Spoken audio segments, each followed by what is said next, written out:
How on earth do you make sense of narcissism? People who've been in relationships with narcissists almost always end up confused. Who is this person? Why does their behavior change so much? And what on earth is going on with me when I'm in this relationship? My name's Ruth Ann. I'm a clinical psychologist. I'm an expert in relationships and issues of narcissism. And in this video, I'm going to bust the biggest myths about narcissism, help you make sense of a narcissistic relationship, and hopefully give you a little bit more freedom to make wise and compassionate decisions about how you manage and what you do with this relationship. What do you think about when you think about a narcissist?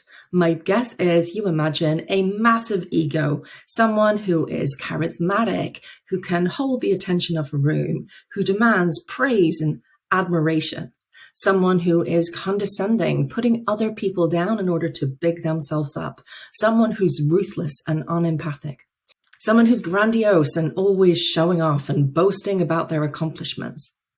And all of that is true. All of that are classical signs of narcissism. There are other forms of narcissism that I think we're developing more awareness of. Vulnerable or covert narcissism, where someone is getting their ego boost from playing the victim, being the person who suffered the most and demanding endless recognition and validation for what they've been through, but in a way that is just depleting other people and doesn't see that other people have also suffered and other people have also been through challenges in their lives. Or the communal narcissist, the narcissist who has to be recognized for being the kindest, the most charitable, and the most admirable person in the room. All narcissists share in common the need to be extraordinary in some way. You might imagine that this reflects high self-esteem, that they really think well of themselves, but actually quite the reverse is true. Narcissists generally have very low self-esteem and very fragile egos. And that's why they need to be extraordinary, because they can't accept their humanity. They can't accept that they are ordinary, flawed human beings. And yes, they have strengths that should be recognized, but they also have weaknesses and vulnerabilities. They make mistakes and they need to make amends, just like all of us do in ordinary human relationships. A narcissistic person has no space for their own mistakes or their own humanity. They fear if you saw who they truly were, if you saw their vulnerabilities, their weaknesses, or any minor mistake that they made, that you would reject them, that you would be contemptuous towards them. And so they act very, very hard to protect the image that they're presenting to the world. And if that means putting you down, criticizing you, and devaluing you, so be it, because the experience of shame from admitting their own mistakes or their own weaknesses or their own vulnerabilities is just too much for them to bear.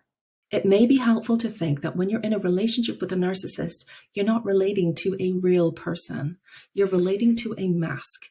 You're relating to a particular image that they're putting out into the world in order to protect their highly fragile ego and highly fragile self-esteem. Now, you could be relating to a grandiose mask, the mask of the perfect lover that you might meet in the love bombing period, the mask of the perfect, most generous and giving parent that you may live with if you grow up with a narcissistic parent. You may have to live with the mask of endless accomplishments and the need for admiration and praise in a narcissistic boss or leader. Or you may have to relate to the mask of the biggest victim or the most charitable person in the room. Or you might be relating to the angry protector mask, the part of them that comes out to put you down, devalue you, criticize you, condemn you in order to protect their incredibly fragile self-esteem. In that sense, you can never experience a mutually respectful and reciprocal relationship with a narcissistic person because they will never let you see the real person. You only get to relate to the images, the masks that they present. And nor will the narcissistic person see you for who you are, for your strengths and your vulnerabilities.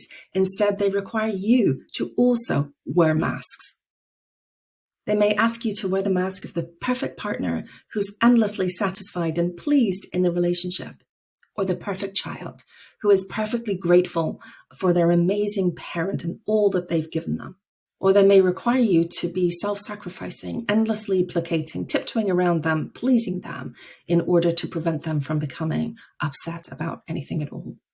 They may expect you to play the role of their biggest fan, giving them endless admiration and praise for their accomplishments and achievements. Or they may require you to be their therapist, endlessly validating them for all of the suffering that they've been through, but at the same time, denying your own.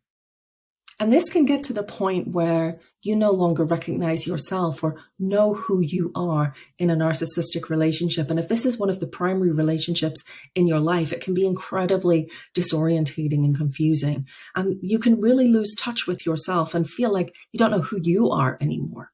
You may start to wonder, who is the real me underneath all of these masks that I'm having to wear? While the narcissistic person may not have the capacity or may choose not to work on their capacity to have mutually respectful, reciprocal human relationships, the same is not true of you.